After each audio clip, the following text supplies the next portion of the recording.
10-point agenda dugukan sa kalambuan.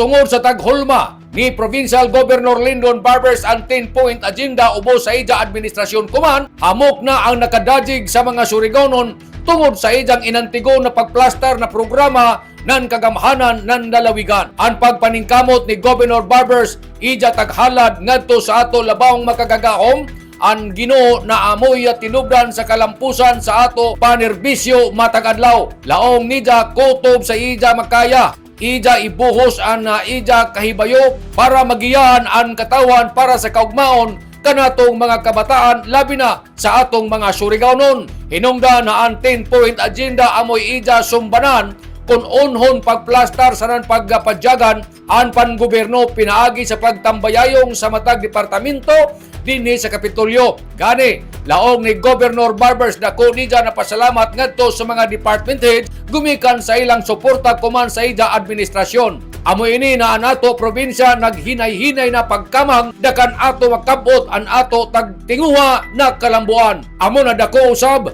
na pasalamat ni Governor Barbers na gumikan sa ijang 10-point agenda an ato probinsya hamok na nadawat na mga pasidungog tungod sa ato pagkinabangay sa non-kooperasyon. Nanukad, gikan dari sa Kapitolyo ini si Marek Siners Marcon Simlags Mario Conales Simurang Mulaong. Salamat, marajaw na adlaw, natong tanan.